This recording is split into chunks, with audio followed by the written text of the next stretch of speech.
Welcome back to my official YouTube channel. तो friends, स्वागत है आपका मेरे चैनल में एक बार फिर से।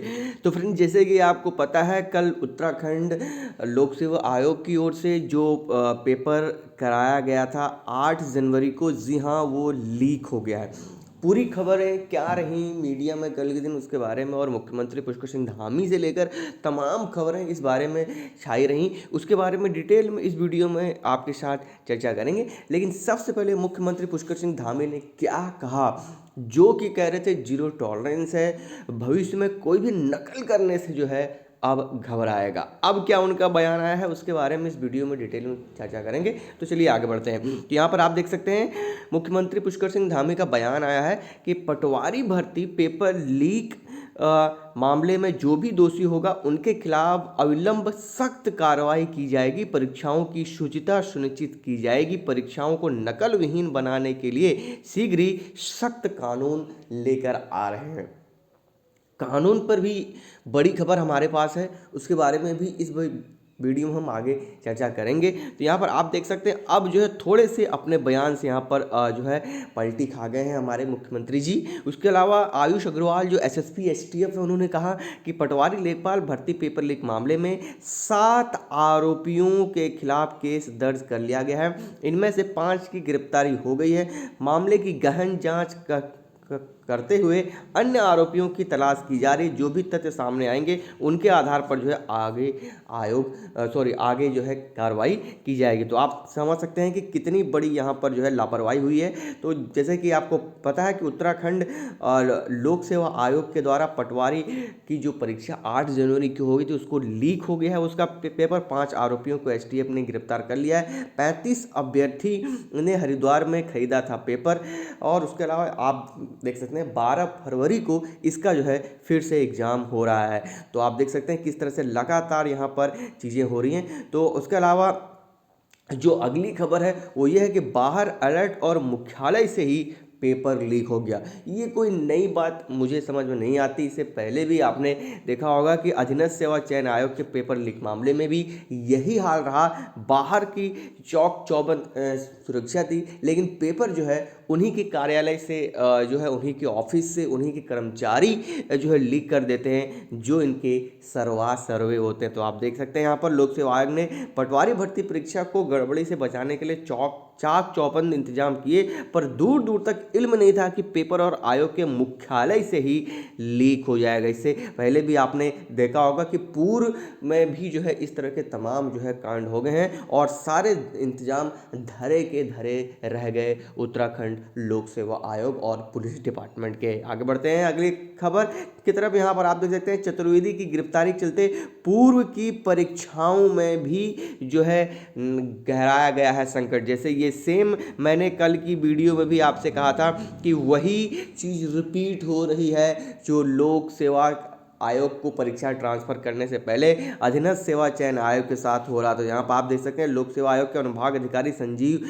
चतुर्वेदी की गिरफ्तारी के बाद वर्ष 2013 के बाद हुई भर्तियां भी जो है संदेह के घेरे में आ गई। सूत्रों के मुताबिक 2 सीओ 6 एसडीएम के और कई इंजीनियरों की भर्ती में भी संजीव का हाथ होने की बात सामने आ रही है। हालांकि एसटीएफ अभी इस मामले में कुछ भी बोलने से बच रही है, लेकिन पूछताछ के दौरान जो है कई चीज़ें जो है सामने निकल के आ सकती हैं। तो आप देख सकते हैं कि तमाम और भर्तियां, उसके अलावा वर्ष 2004 में हुई भर्ती का मामला भी है कि संजीव 2004 में आयोग में सहायक समीक्षा अधिकारी के पद पर भर्ती हुआ था। उसके बाद समीक्षा अधिकारी और अनुभाग अधिकारी के पद पर है, ये इनकी बात हो रही है। उसके अलावा दिल का मरीज बताया। एसटीएफ ने जब सख्ती से पूछताछ की तो आरोपी संजीव चतुर्वेदी ने खुद को दिल का मरीज बताया। उम्र अधिक होने से पुलिस ने सख्ती से पूछताछ नहीं की।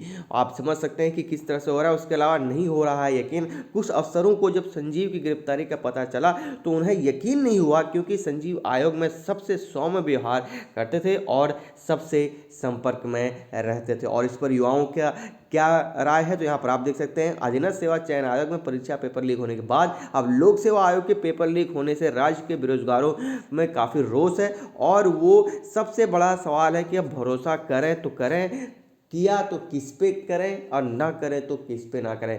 पहले यूबीटीआर, उसके बाद अधीनस्थ सेवा चयन आयोग, फिर लोक सेवा आयोग। तो अब ऐसा कौन सा आयोग बचा है जिस पे उत्तराखंड के युवा बेरोजगार भरोसा करें?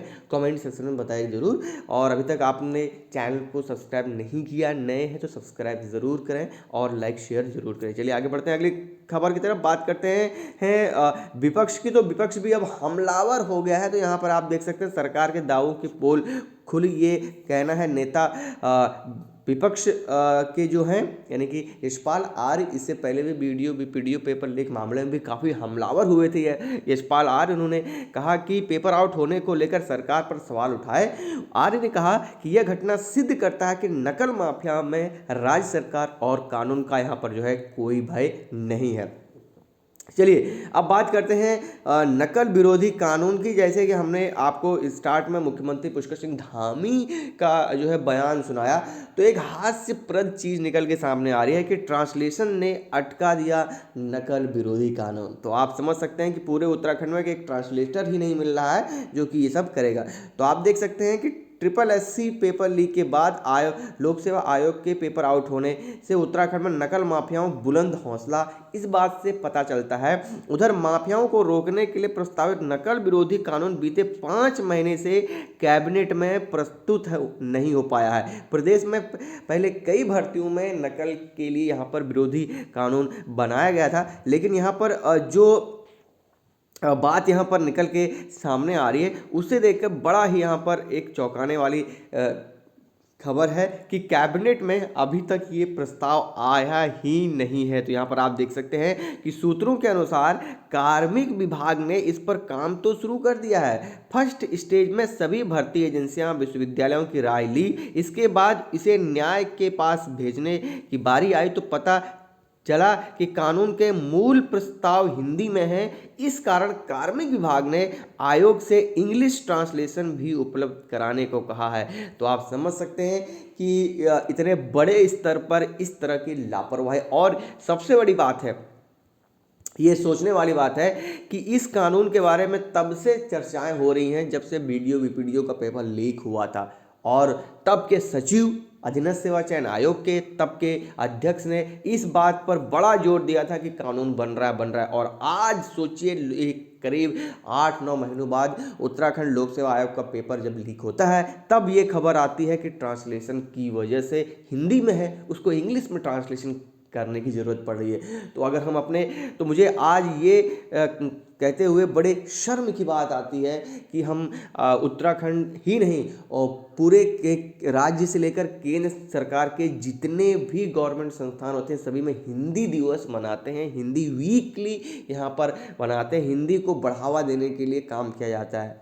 और क्या उसकी वानगी है आप दे सकते हैं। करोड़ों रुपये खर्चे किए जाते हैं हिंदी को बढ़ावा देने के लिए, और वो करोड़ों रुपए कहाँ जाते हैं आज उसका स्पष्ट उदाहरण दिखाई दे रहा है कि अब हिंदी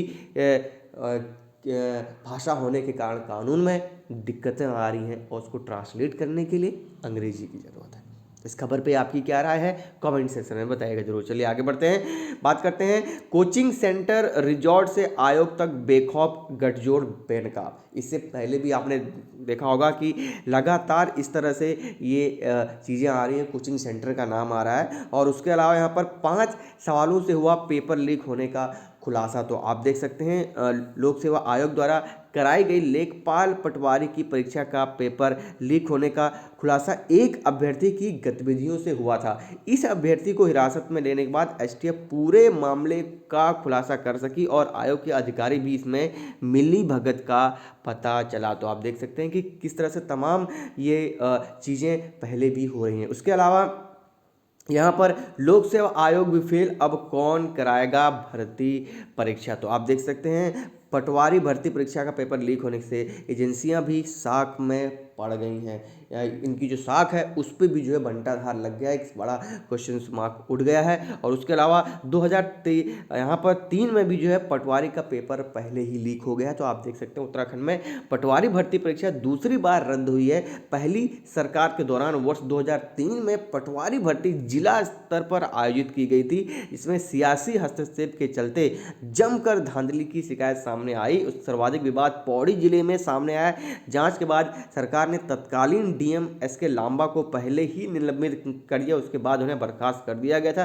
तत्कालीन एडीएम विनोद रावत को भी इस मामले में जो है झेलनी पड़ी थी। उसके बाद जो है ये भर्ती रद्द हो गई थी। तो आज दूसरी बार जो है ये भर्ती रद्द हो रही है। उसके आपने देखा होगा कि किस तरह से तमाम इसमें जो है खबरें निकल के सामने आ रही हैं। आगे बढ़ते हैं बड़ी खबर की तरफ। दूसरी है कि गिरफ्तारी परीक्षा रद्द और नई तारीख का ऐलान तेजी। तो आप देख सकते हैं नई तारीख का ऐलान हो गया है। अब 12 फरवरी को पटवारी लेखपाल का एग्ज़ाम फिर से उत्तराखंड के उन्हीं 498 केंद्रों में होगा और करीब 1,10,000 11,000 के आसपास जो है उसमें कैंडिडेट ने परीक्षा दी थी। अब देखते हैं कितने कैंडिडेट्स में परीक्षा देते हैं। 1,58,000 के आसपास 50 I think if I am not mistaken के आसपास जो है कैंडिडेट ने फॉर्म भरे थे। अब 12 तारीख को ही असिस्टेंट अकाउंटेंट का पेपर था जिसे रिशफल करके अब 19 तारीख को यहाँ पर कर दिया गया है।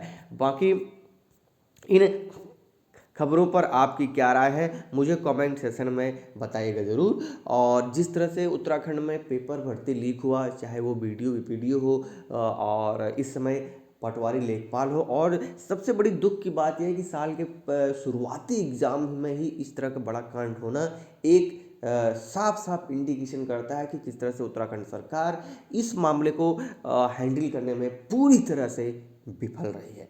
बाकी आपकी क्या राय है कमेंट सेक्शन में मुझे बताइए ज़रूर। वीडियो अच्छी लगी हो तो लाइक कर दीजिए, चैनल पे पहली बार आए तो सब्सक्राइब ज़रूर करें। मिलता हूँ नेक्स्ट वीडियो में। थैंक्स फॉर वॉचिंग मी। जय हिंद, जय भारत, जय उत्तराखंड।